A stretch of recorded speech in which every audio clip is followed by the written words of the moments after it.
Fala Companheirada, tá começando mais um episódio do nosso Fala Companheirada, no nosso podcast do PT Brasília, sempre com convidados e convidadas muito especial. Hoje não é diferente, mas estamos aqui com uma convidada magnífica, nossa companheira Márcia Abraão, ex-reitora do UNB, primeira mulher a ser reitora do UNB. Muito obrigado pela presença, Márcia. Muito obrigada, eu que agradeço demais a oportunidade. Maravilha, você que é candidata a deputada federal com o icônico número 1331, que hoje, a partir de agora, é da Márcia, mas já foi também da nossa futura senadora Érica Cocai, né?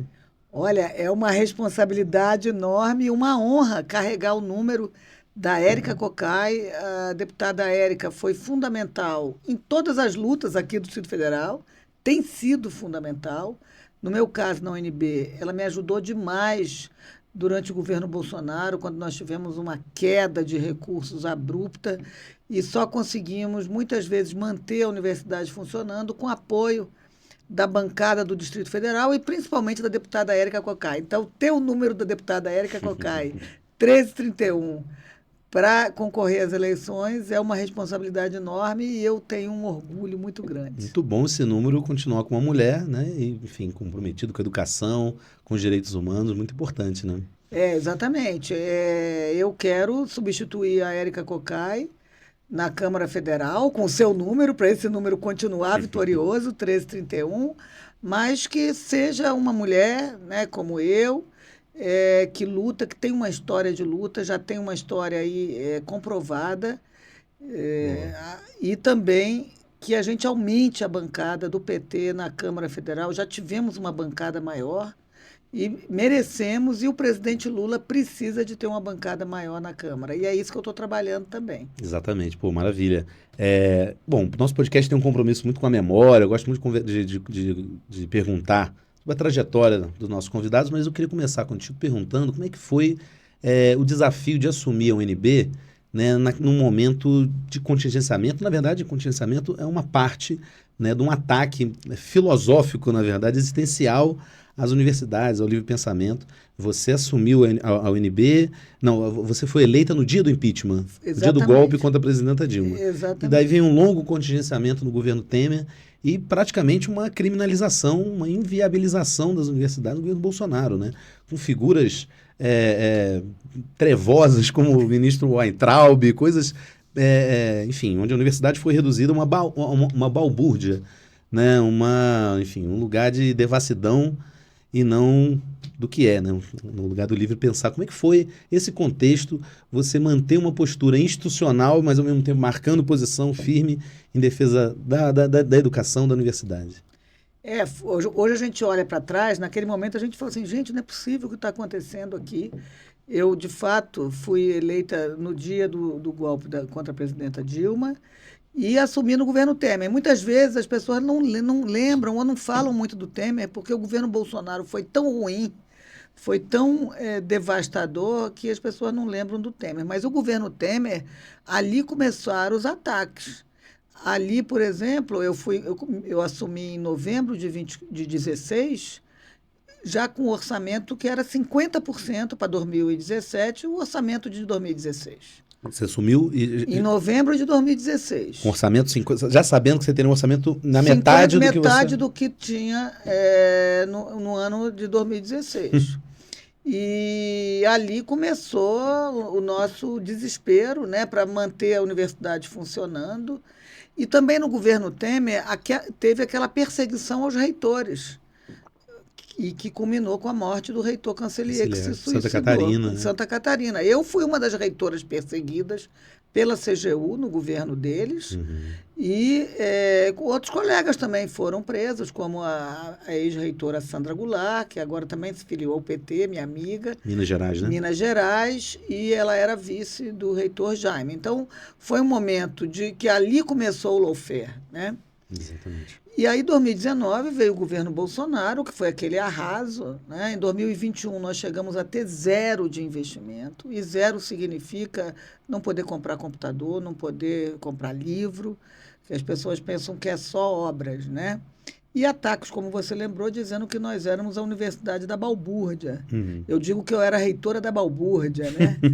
E o Weintraub é uma das piores pessoas que eu já conheci na minha vida, e hoje, eu não sei se todos sabem, ele está demitido da Universidade Federal de São Paulo, da Unifesp. Ele foi demitido por abandono e ele não é mais servidor público da Universidade Brasileira.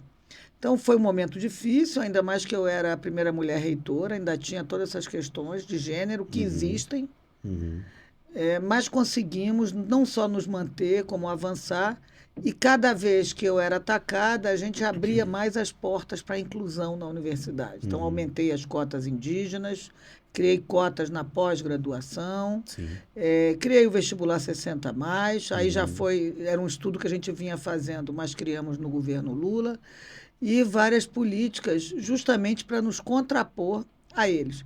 E uma coisa interessante é que a nossa TV, o UNB, ou a TV universitária, eu passei ela para ser dirigida pelo professor Rafael, um professor muito combativo do campus Planaltina, e eu falava para ele, olha, aqui não tem censura de forma alguma, você fique livre e qualquer pressão você pode deixar que eu seguro. E fizemos programas, inclusive, falando da ditadura militar. Então, a gente fez, de fato, né? A resistência. Sim. Não, você lembrou aí do reitor Luiz Carlos Cancellier, né, que foi levado ali, enfim, um suicídio, mas num processo brutal de perseguição, né? Render aqui nossas homenagens, nossa sempre solidariedade à família dele. Né? Exatamente. Nós, reitores, fizemos todo um trabalho também para tentar anular aquele processo, né?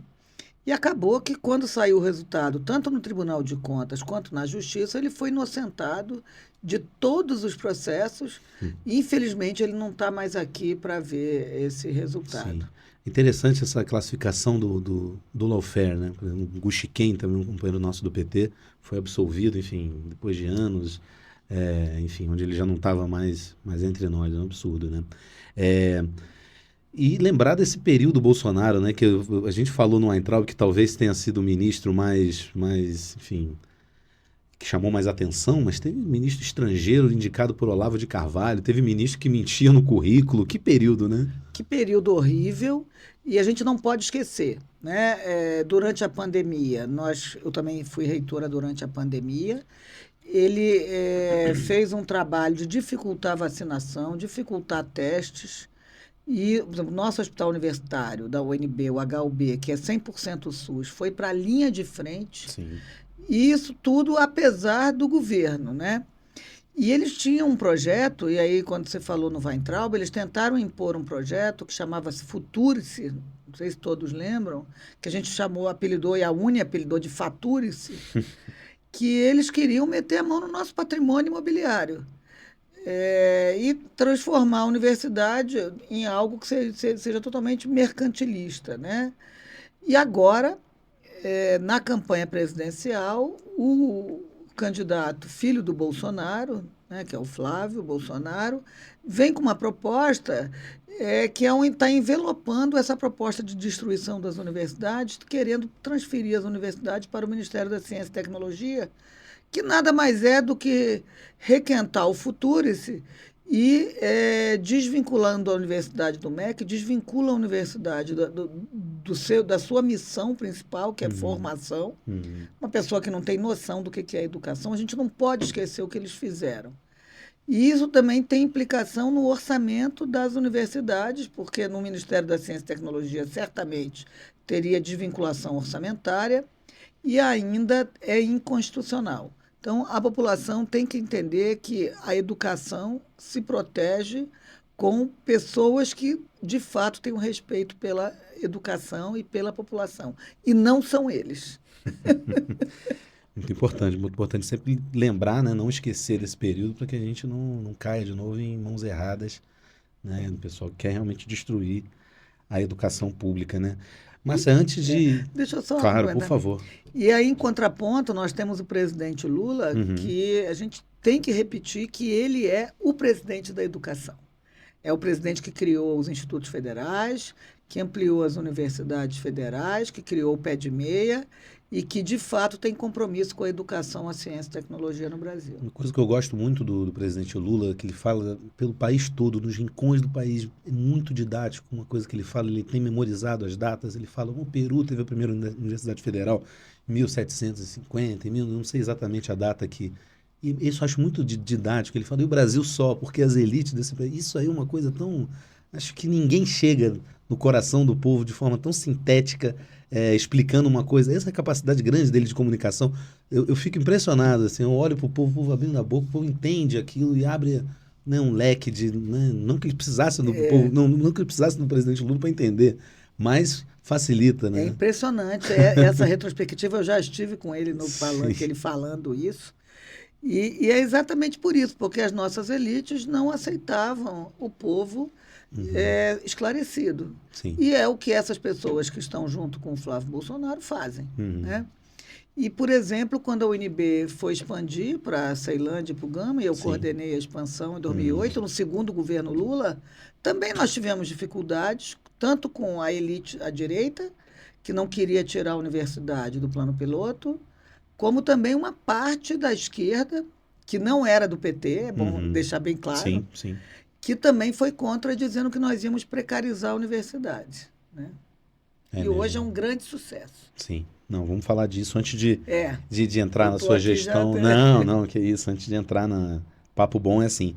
Antes de entrar mais a fundo na sua gestão, eu queria... a gente estava conversando aqui antes de entrar no ar. De onde que você é? Você é do Rio de Janeiro, né? Eu sou uma carioca brasiliense, né? Meus pais vieram para Brasília em 62. Como tantos, né, brasilienses. Como que tantos, são, né? É. E em 64 eu nasci, então meus pais moravam em Brasília, só que minha mãe tinha receio porque os hospitais estavam começando e ela queria que a gente nascesse perto da mãe dela. Sim. Então, a mãe dela veio da Síria. Sim. Mas aí nós nascemos no Rio de Janeiro, que eles moravam no Rio. Onde é que era no Rio? Lá no subúrbio do Rio de Janeiro, em Magalhães Bastos, Vila Militar. Eu nasci na Vila Militar, que é um bairro do subúrbio do Rio. Meu pai era militar. E depois viemos para cá, moramos aqui até a década de 70. Minha mãe morava no Cruzeiro Velho. Depois ela se mudou para a Asa Norte, a primeira quadra, que foi a 312 Norte. Estudei no... Então, seu primeiro lugar aqui em Brasília foi no Cruzeiro. Foi no Cruzeiro Você Velho. é Flamengo, Márcia? Eu sou Flusão. Fluminense. Parabéns, ontem, classificou bonito, né? Eu nem sei, mas não eu sabe, sou tá na correria de fluminense, campanha, né? Mas meus filhos são flamenguistas e o meu filho é um Porque o Cruzeiro tem muito flamenguista, né? Tem, né? Seu filho é flamenguista. Flamenguista daqueles que sofrem de véspera, entendeu? E ele diz que usa a blusa do Flamengo quando o Flamengo perde, porque flamenguista que é flamenguista tem que apoiar o time em todos os momentos. E aí você morou no Cruzeiro? Aí morei no Cruzeiro, aí vim para a Vila Militar, depois em 70 a gente voltou, vim para a 302 Norte, em 70 nós voltamos para o Rio, voltamos para Brasília em 80. E aí eu estudei na UNB, fiz geologia na UNB, me formei, fui para a Petrobras, casei, pedi demissão da Petrobras, fui para o Banco Central depois, tive meu primeiro filho, comecei mestrado, aí foi a vida, mestrado, filho, doutorado, filha. Sim. E pedi demissão do Banco Central e fiquei como bolsista de doutorado e depois fui professora da UNB desde 95, e aí não saí da universidade. Interessante. Uma curiosidade aqui que eu descobri, a nossa competentíssima operadora Ianca, que está aqui um pouco envergonhada, ela está sempre aqui com a gente, sempre, né? Faz inclusive a edição aqui muito, muito competente, muita gente boa. Foi aluna da professora Márcia Abraão, na UNB, de Geologia. Qual que era a disciplina? Ela falou ali? Eu dava uma disciplina que era bem difícil, que era cristalografia. Cristalografia. Que é no início do curso, segundo semestre, uma disciplina obrigatória, que a Ianca foi aluna de cristalografia, que é para os estudantes entenderem a estrutura dos cristais, o esqueleto, digamos assim, e a forma. Sim. A forma externa, porque a partir daí eles vão entender os minerais, e aí tem toda uma cadeia que vai para essa área, né, de entender minerais, rochas, e assim por diante. Eu ficava no início da cadeia ali,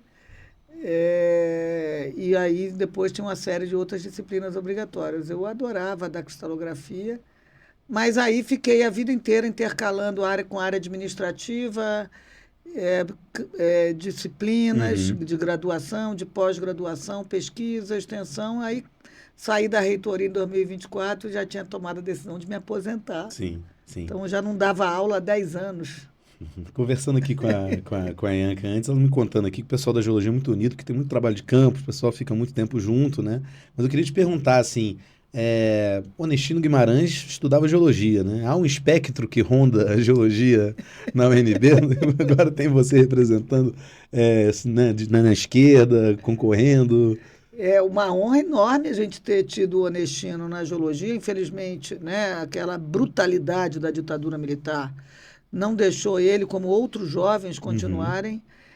Inclusive, eu dei o diploma pós-mortem para o Onestino em 2024 e essa cena aparece no filme Onestino, que eu recomendo que as pessoas assistam, que trata da nossa história, não só da Universidade de Brasília, das uhum, universidades públicas, como o que foi a ditadura militar no Brasil, que muita gente ainda não sabe, né? Ou não quer saber. sim. E na geologia a gente era, primeiro, sempre muito unidos, né? Até hoje eu tenho meu grupo que chama Geuriátrico, porque já somos senhores e senhoras.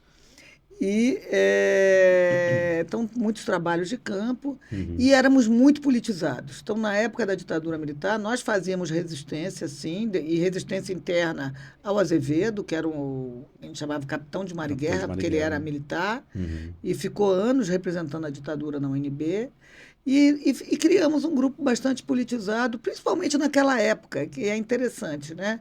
E seguimos os passos de Onestino, claramente. Ele era um ídolo para todos nós sim. da geologia, mas era um ídolo não só para nós, mas para outros jovens e outros estudantes, né, no Brasil todo. Uhum, Lógico que também tem fases que tem, como toda a sociedade, pessoas que não são de esquerda. claro. Mas temos uma característica assim Em forte de comum. esquerda.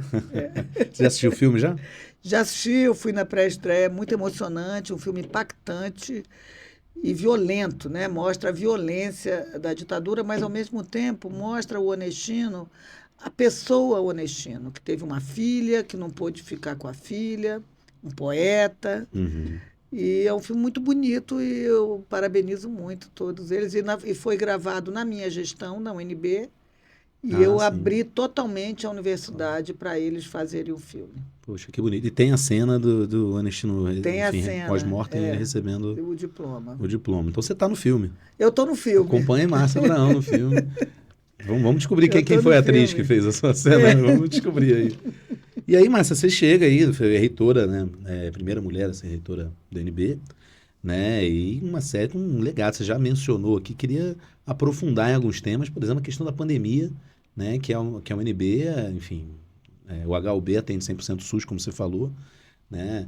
Inclusive, é importante lembrar que outro dia a governadora Celina Leão fez uma fake news contra a deputada Érica Cocai, dizendo que ela não tinha colocado nenhum dinheiro na saúde do DF. Não, tem emendas da deputada Érica, por exemplo, o HUB, que atende 100% SUS. É importante sempre a gente lembrar isso, né? Mas, Deixa eu enfim, só, posso claro, fazer um por comentário favor. sobre. Primeiro, deixar bem claro, né, que realmente aquilo não corresponde à realidade. Uhum. A deputada Érica Cocai colocou emenda no HUB, colocou emenda na Secretaria de Saúde aqui do Também. Na DF, Fiocruz. na Fiocruz e também numa proposta que nós temos de fazer um centro integrado de saúde lá na Ceilândia, no nosso campus, que é um campus para a área de saúde, Uhum. e como o HUB vai atender a comunidade e a sociedade ali do Distrito Federal. Agora, uma coisa que eu acabei me beneficiando muito com emendas na UNB, na minha gestão, tanto que eu aumentei muito a recepção de emendas, por dois motivos. Primeiro, que eu fui procurar os parlamentares pela Sim. situação por que a universidade passava. E outra, que todos os parlamentares falavam, é que aqui no governo Ibanez e Celina, Uhum. as emendas muitas vezes chegavam e eles não executavam. Uhum. E eles não querem, parlamentar não quer ter a sua emenda não executada. Então, às vezes, no final do ano, eles tinham que deslocar a emenda com pressa, porque senão o Iam perder o orçamento recurso. não ia ser perdido. Então, Uhum. isso também é importante falar. Então, a deputada Érica Cocai, além de trazer muitas emendas para a área de saúde, Uhum. teve emenda aqui que não foi executada, provavelmente. Não estou falando que é o caso, Sim, mas sim. muito provavelmente porque aconteceu de maneira geral. Que a governadora, quando foi deputada federal, destinou menos recursos que a deputada Érica Pois no é. Senado. Isso é importante Pois dizer. é. Mas fala um pouquinho sobre essa atuação da UNB na pandemia. Vocês foram parceiros também do Butantan na promoção de uma vacina que foi a Da Coronavac. Coronavac. Né? Como é que foi esse processo? Aí a gente tem que tratar desse assunto sob dois aspectos. Um para a comunidade interna e outro para a sociedade. Né? Para a sociedade, nós fomos para a linha de frente com o HUB. Também eu criei editais internos para pesquisadores nossos submeterem projetos para a gente financiar. Então, financiamos projetos de várias áreas. Né? Nós tivemos projeto de máscara, projeto de equipamento, de respiradores, projetos para tratar pessoas em situação de rua. Sim. Então, vários tipos de projetos financiados por nós. Conseguimos também uma parte de recurso do MEC, a gente tem que reconhecer, Sim. e de parceiros, também de ministérios, e fizemos um trabalho muito forte no desenvolvimento da Coronavac, com a nossa faculdade de medicina, também o hospital universitário e outras áreas também. Também tivemos projetos na área de fisioterapia, do campus da Ceilândia. Então, foi um momento que a universidade se colocou à disposição da sociedade do Distrito Federal. E a vacina foi um sucesso, né? Naquele momento difícil. Já tinha um grupo da UNB, coordenado pelo professor Gustavo Romero, que já trabalhava com o Butantan na questão da dengue e também de malária, e esse trabalho culminou na vacina da Coronavac. Então, esse foi um trabalho... nós recebemos também os pacientes de Manaus, no auge daquela crise de Manaus, então foi uma operação dificílima para trazer pacientes de Manaus. E, internamente, fizemos todo um trabalho para acolher a nossa comunidade e resolver problemas de rede, de conectividade. Demos treinamento para os professores, colocamos todo mundo online, são 50 mil pessoas, e depois todo mundo de novo, quando tivemos condições, para o presencial. Modernizamos os sistemas. De forma responsável. De forma responsável, por exemplo, os indígenas. Vamos voltar para as aldeias. Então, a gente financiou eles para eles voltarem para as suas aldeias, demos computadores para os estudantes que não tinham, e depois financiamos os indígenas para voltarem com segurança para cá. Sim. Então, nós tivemos todo um trabalho muito responsável, muito planejado, e que foi, então, responsável pela gente ter sucesso nesse processo da pandemia. Obviamente, infelizmente, tivemos perdas de vidas. Né? E você tem um legado na UNB para outras áreas, inclusive no meio ambiente, né?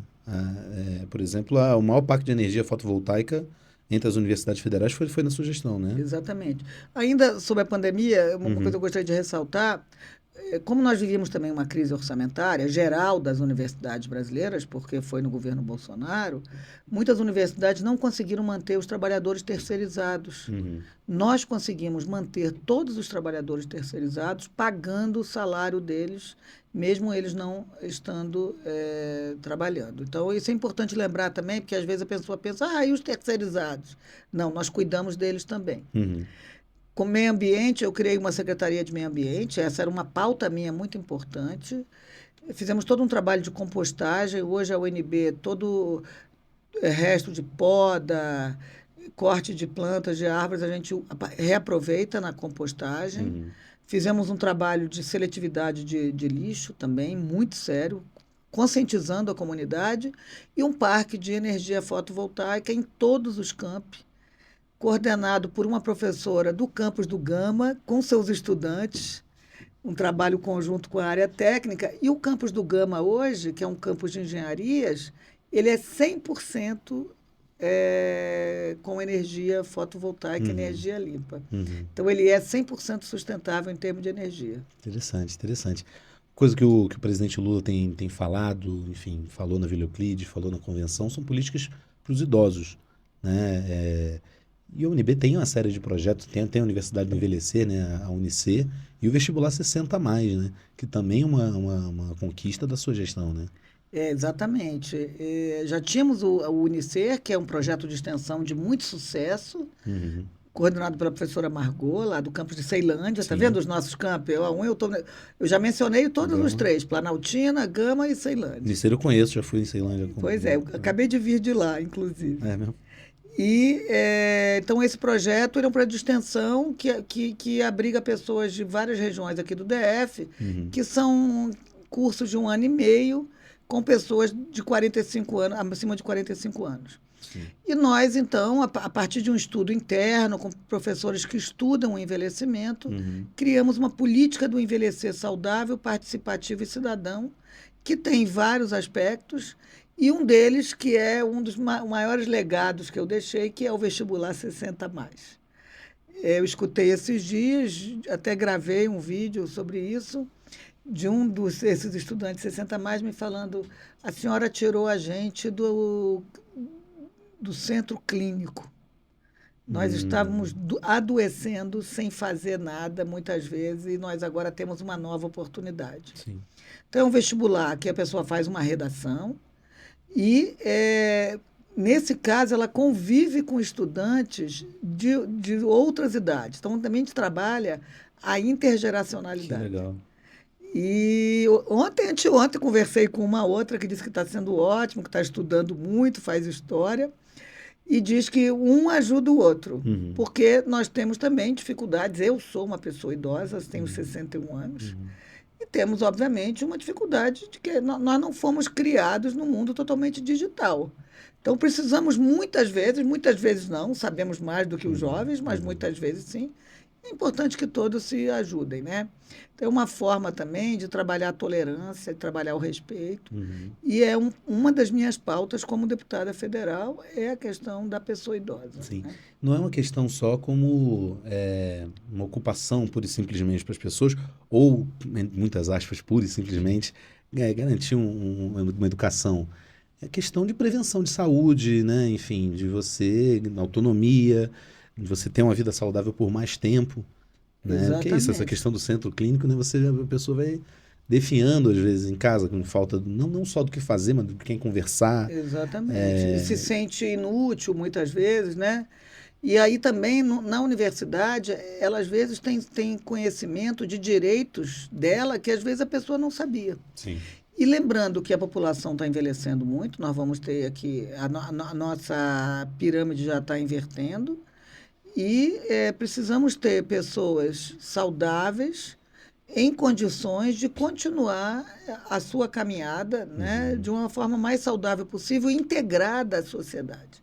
Integrada, inclusive, ao mercado de trabalho. Então, são pessoas que, às vezes, não tiveram tempo, não tiveram oportunidade, que agora passam a ter, e, inclusive, abrindo espaço para elas entrarem no mercado de trabalho ou as que estão no mercado de trabalho avançarem na sua vida profissional. Porque o cérebro é um músculo, né? Se atrofia, né? Se você vai expandindo, você evita doença, né? Isso é muito importante. Não vê o presidente Lula com 80 anos fazendo 40 minutos de esteira todo dia? Exatamente. E, Márcia, uma oportunidade que a gente tem aqui é raríssima, né? De alguém que é uma geóloga que está na política perguntar sobre terra rara, né? A gente tem aí uma alternativa ao presidente Lula que quer entregar as terras raras do Brasil, né? E o presidente Lula querendo garantir tanto uma extração, exploração, não sei que vai me dizer o termo, responsável em benefício também do povo brasileiro. Queria saber a sua opinião sobre o que fazer com as terras raras também, porque, enfim, tem todo um impacto ambiental e uma questão de soberania nacional. Eu até tenho tratado desse assunto, já escrevi uns 2 artigos, tenho também debatido, participei de um debate na TV GGN, do Nassif, também no Senado, e também no 247. As rochas que eu estudava, eu digo estudava porque eu estou parada, né, dos meus estudos, são granitos, e alguns desses granitos aqui do norte de Goiás, com granitos com estanho, eles sempre estudamos terras raras nesses granitos, mas nunca voltados para a exploração econômica. Podemos usar a palavra exploração sem problema. Sim. Geralmente a gente usa exploração para pesquisa, mas não tem problema, e é um termo que as pessoas entendem. Então, esses granitos aqui do norte de Goiás viraram agora os famosos granitos com terras raras. E a primeira mina, inclusive Minasul, é nesse tipo de rocha, lógico, né? Na parte mais superficial. E agora aqui também, no norte de Goiás, ali depois de Alto Paraíso, na região de Teresina de Goiás, Uhum. Nova Roma, a gente tem uma outra mina em processo de perto de iniciar. Uhum. Então, é um assunto que eu conheço por causa dessas rochas. Lógico, tem outro tipo de rochas que também tem terras raras, mas as terras raras mais importantes hoje para novas tecnologias, para armamentos que as pessoas não falam, por isso que o Trump está tão interessado, Uhum. para energia, etc. Então, essas estão agora sendo exploradas nesse tipo de rocha que, por acaso, a gente estudava e ninguém dava bola para Uhum. elas. Uhum. E aí tem algumas coisas que a gente precisa falar. Primeiro, esse projeto de lei que foi aprovado na Câmara, com apoio do governo, é o possível dentro de um Congresso totalmente, muitas vezes, entreguista, como o Uhum. candidato Flávio Bolsonaro e como o candidato aqui nosso vizinho de Goiás, Ronaldo Caiado. A gente tem que falar isso também, Uhum. né? É um projeto que prevê que o governo incentive empresas que queiram beneficiar o minério aqui a terem algum benefício fiscal, terem financiamento do governo. Só que e agora está no Senado esse projeto. Eu acho que isso não é suficiente. Uhum. Eu acho que tudo bem, a nossa legislação permite exploração, né? Isso está na Uhum. nossa E o legislação. projeto prevê que as empresas beneficiam o minério. Você pode Aqui, explicar o que é beneficio? desculpa, Não é porque, não, é para mim, não, transformem não é ele. nem para o público. O É, público é inteligente, é o não, apresentador que não não, sabe. eu quero tá certo. O projeto, porque é o seguinte, o que a gente fez com ferro, com ouro no Brasil, né, com vários minérios, a vida inteira, madeira, Aham. a gente tira e manda para o exterior. Sim.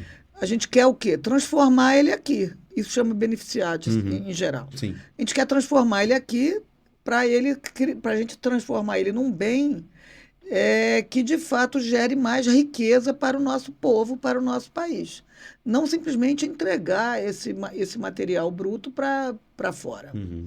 Então, essa transformação é que a China que detém a tecnologia. É pegar esse Uhum. material bruto e chegar num chip, chegar numa placa, chegar Uhum. em baterias e assim por diante. Sim. Então, só que esse projeto de lei não obriga a empresa a fazer isso no Brasil. Ah, tá. Entendeu? Entendi. Ele incentiva, ou seja, dá um benefício Uhum. governamental, Uhum. fiscal, Que a empresa pode não redução de aceitar. impostos. A empresa pode achar que é mais lucrativo ela exportar direto. Então, a gente precisa tomar cuidado com esse projeto. Ele não Uhum. está ainda no ponto que a gente precisa no Brasil, que o presidente Lula quer, Uhum. para que a gente, de fato, garanta a soberania nacional e que a riqueza fique aqui no Brasil. Sim, porque beneficiando esse material aqui. Que a gente transforma em material de alta tecnologia, por exemplo, que é muito mais caro do que o Entendi. material bruto. Entendi. Entendi. Entendeu?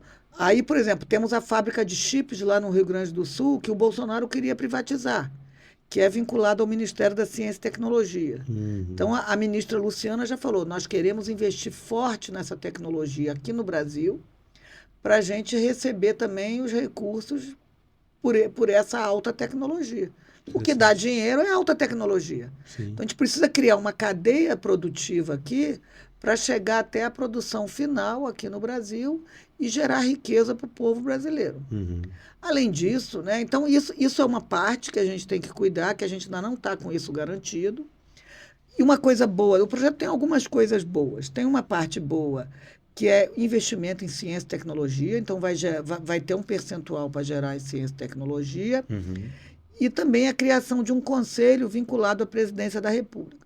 O problema também desse conselho é que se uma figura tipo Flávio Bolsonaro ganha a presidência, que a gente tem certeza que não vai ganhar, e a gente quer que o presidente Lula ganhe no primeiro turno, Uhum. mas se uma figura dessa ganha em algum momento a presidência da República, a gente não tem garantia de que eles não vão entregar para o Trump e para outros países. Então, a gente precisa ter mais garantias aqui no Brasil para que essa riqueza fique aqui, garantindo a nossa soberania nacional e preservando o meio ambiente, né? Com licenciamento ambiental e também licenciamento de tal forma que não permita exploração em áreas indígenas. A gente não precisa explorar em áreas indígenas. É a questão do contraponto. Qual é o custo-benefício? Não, a gente quer manter os nossos povos tradicionais aqui. Então, eu acho que isso eu quero defender no Congresso Nacional, mesmo se essa lei for aprovada como está, a gente tem espaço para, num Congresso mais amistoso para o país, fazer algumas modificações para beneficiar, de fato, o nosso povo. Maravilha. Corremos risco, você acha? Qual o risco de... Do Trump, enfim. Não, eu acho que o Trump já está interferindo na eleição, né? Sim. Isso já está acontecendo, quando ele faz essa questão do PCC, tentando criminalizar a nossa política de segurança, dizendo que nós não estamos cuidando do meio ambiente, isso já está acontecendo. A gente precisa estar atento, e eu sei que o presidente Lula está, e sua equipe, para que esse trabalho que eles estão fazendo não surta um efeito positivo para eles. Né? Por exemplo, é inadmissível, com tudo que o presidente Lula tem feito, salário mínimo, aumento do salário mínimo, isenção de imposto de renda para quem ganha até R$ 5.000, Sim. o desenrola, pé de meia. E mesmo assim, quando a gente vê as pesquisas, ele não está muito à frente do Flávio Bolsonaro, como deveria estar. Sim, né? sim. Não, eu estou sempre impressionado que depois do Bolsonaro ter sido parcialmente responsável pela morte de mais de 700 mil pessoas, ele ter quase ganhado a eleição. Né? Pois isso é inadmissível. E depois da tentativa de golpe, em 2023, eles continuarem bem vistos com uma parte da população. Sim. Né? Não, e a narrativa... Mas tem muita fake news, a gente sabe. Não, essa narrativa que eram pessoas com batom e não sei o quê, acaba colando para muitas pessoas. Exatamente. Né? É um absurdo, porque tinha gente no acampamento lá, tem um áudio que eu sempre, que acho que todas as campanhas, todo mundo tem que bater nisso, pegar isso, que é um áudio de uma liderança caminhoneiro, e liga para o general, aquele que imprimiu o plano golpista na impressora do Palácio do Planalto, e fala: general, até quando a gente tem que ficar aqui? A gente quem? Ou seja, tinha gente no tal QG falando com o pessoal que queria matar o Lula. Ou seja, tem uma ligação disso tudo, né? É importante também, né? Reforçar isso. Mas a gente está se encaminhando aqui para o final. Eu queria te perguntar um pouco também sobre a política educacional aqui do GDF, porque as pessoas têm uma ilusão de achar de fazer uma segregação na questão da educação, né? Por exemplo, são nas universidades onde os professores são formados.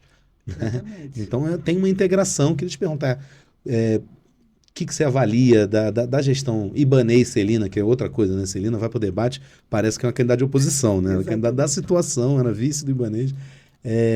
Como que eles tocaram a educação? Se você quiser falar também do Banco Master, enfim, desse governo atual que a gente quer superar, a gente quer derrotar nas urnas com o Leandro Graz, e um pouco também, porque Brasília também é a terra de uma concepção de educação, né? Anísio Teixeira, né, a Universidade Darcy Ribeiro, né, de políticas ali também chegaram aí lá para o Rio de Janeiro, ali enquanto o Darcy foi vice-governador e secretário de Educação e Cultura, né, no governo Brizola. E a gente tem aqui esse case, né, não falava da moda, né, com as escolas parque, e como fazer, porque isso, a gente tem a estrutura é ótima, mas como voltar para essa concepção para formar uma educação humanista, democrática, né? Eu queria te ouvir um pouco sobre isso. Eu vou começar com o início da sua observação. Pergunta longa, né? Desculpa. Não, está ótimo, porque me permite fazer uma análise. É quando você fala da questão da universidade com educação básica. Sim. E às vezes a pessoa até fala de mim, mas a Márcia só entende de educação superior. Ela não entende educação básica, ela não defende educação básica, né? Então é uma oportunidade também para lembrar que a universidade é o local onde nós formamos os professores. Né? E na minha gestão, desde a época do Reúne, lá no governo Lula II, eu criei dentro, que eu fui pró-reitora de graduação, foi aí que eu coordenei a expansão da UNB, eu criei uma coordenação de licenciatura, depois na minha reitoria criei uma diretoria de licenciatura, fizemos todo um trabalho para a formação de professores, trouxemos a escola para dentro da universidade, e a universidade mais próxima da escola, a pública do DF, principalmente, financiando projetos, estudantes, professores. E eu mesma já fui membro do Conselho de Educação aqui do DF. E, então, total acordo com a sua observação de que a universidade, a educação, e por isso também que a gente é contra transferir as universidades para o Ministério da Ciência e Tecnologia, porque a educação tem que ser integrada, da creche à pós-graduação, né? Sim. E o seu papel junto à sociedade. No caso do Distrito Federal, nós estamos vendo aí esse resultado do IDEB, que é o resultado de uma política de total descaso com a educação no Distrito Federal, né? E aí não podemos esquecer também do descaso com a UNDF, que é a Universidade do Distrito Federal, que passa por uma crise e foi criada por um projeto de lei que teve a Câmara Legislativa atuando para poder melhorar o projeto. A deputada Arlete Sampaio era presidente da Comissão de Educação e eu fui uma das pessoas que opinaram para melhorar a proposta da UNDF, que precisa ser fortalecida, seus professores precisam ser respeitados. E a educação básica, eles não investiram na educação em tempo integral, nós somos lanterna educação em tempo integral, não existe uma educação de qualidade sem financiamento, sem valorização dos profissionais da educação, o que não está acontecendo. A gente viu a última greve. Hoje mesmo tem aí uma matéria dizendo que os professores, o Simpro está tentando, junto ao novo secretário, que eles cumpram o acordo, pelo menos o acordo de greve.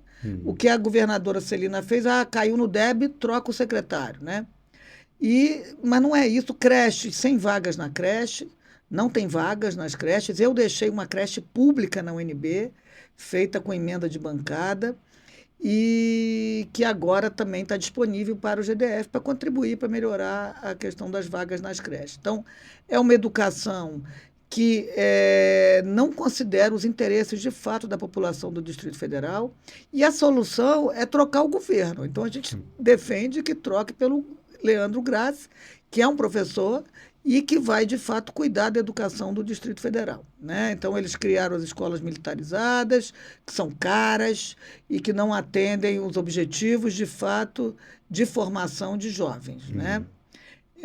Aí você falou do BRB, né? Eu também fui do Banco Central, trabalhei no Departamento de Dívida Pública do Banco Central, numa época que os bancos estavam quebrando e que vários bancos foram liquidados. Então, o Banco Central sempre foi muito cauteloso. Infelizmente, alguns dos seus funcionários parecem ter se envolvido na questão do Banco Master. E o que aconteceu com o BRB foi que roubaram o BRB. Quem é que roubou? Nós temos que averiguar, temos que punir. Até agora não puniu. A governadora, a atual governadora, que era vice-governadora, diz que não sabe de nada, mas o ex-presidente do BRB é indicado pelo Ciro Nogueira, presidente do partido da vice-governadora, atual governadora. Então, a gente precisa, primeiro, proteger o BRB, os seus funcionários e o Instituto de Previdência, tanto do DF como do BRB. Como? Recuperando o dinheiro roubado, né? Que aí está o Vorcaro se colocando à disposição, inclusive, para devolver dinheiro, eles não estão indo atrás, punir as pessoas responsáveis e não punir a população do Distrito Federal. Não é também pegando todo o dinheiro do nosso fundo constitucional e colocando para cobrir um rombo que eles causaram. Então, a gente precisa ter um plano, o balanço tem sim que ser divulgado, é um balanço de 2025, não tem por que ela não divulgar balanço, não é verdade, vou falar aqui, não é verdade o que ela diz, que não divulga balanço porque vai quebrar o banco. Se não divulga balanço porque vai quebrar o banco, eles vão escamotear o balanço, porque o balanço se refere ao passado, não precisa de empréstimo para divulgar balanço. Então, é uma situação gravíssima, que se esse empréstimo, da forma como está sendo colocado, sair, vai impactar negativamente a educação do DF, a ciência, a saúde, os concursos públicos.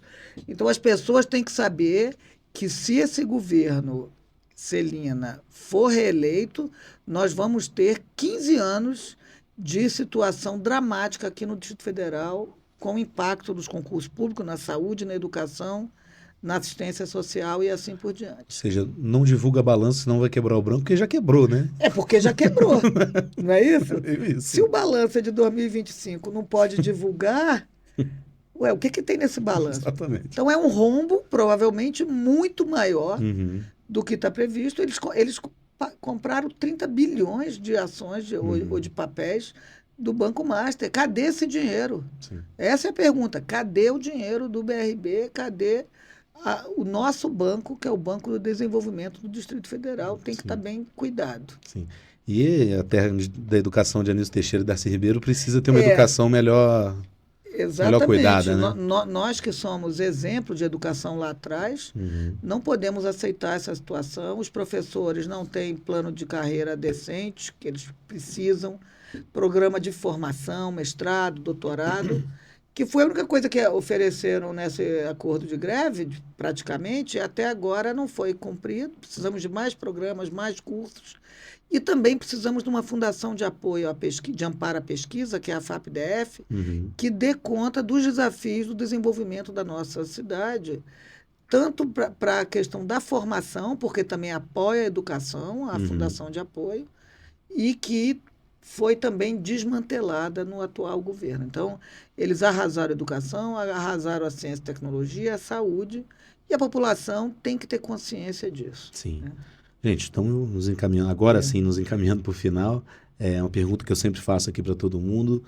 Pergunto para os nossos convidados e convidadas darem uma rosa para alguém da história. Eu sempre cito aqui uma canção anarquista italiana que diz: dê uma rosa aos rebeldes que falharam, né? Sempre pontuando que falhar é algo relativo na política, que você planta uma semente e colhe lá na frente. Existem vitórias políticas, enfim. Mas deixando isso um pouco de lado, vou ofertar apenas a rosa para a nossa convidada Márcia homenagear alguém da história. Olha, a gente estava falando aqui Anísio Teixeira e Darcy Ribeiro, né? Então me lembrou uma frase conhecida do Darcy Ribeiro, que dizia que participou de muitas batalhas na vida, ganhou algumas, perdeu outras, mas que jamais gostaria de estar do lado dos vencedores, né? Que foi a ditadura, né? Que foram as pessoas que não têm compromisso com o povo brasileiro. Né? Então eu vou ofertar a rosa ao Darcy Ribeiro, um dos fundadores da Universidade de Brasília, um pensador da educação brasileira e também uma pessoa que enfrentou a ditadura militar junto com Brizola e tantos outros. E é um exemplo para todos nós. Né? Se eu pudesse ofertar uma segunda rosa, eu ofertaria ao Onestino Guimarães. Ótimo, ótimo. Uma rosa combina muito com o Darcy Ribeiro, aliás. Exatamente. Gente, Márcia, muito obrigado pela presença. Eu que agradeço. Boa sorte na campanha. Conte conosco aqui. Gente, um abraço. Até a próxima.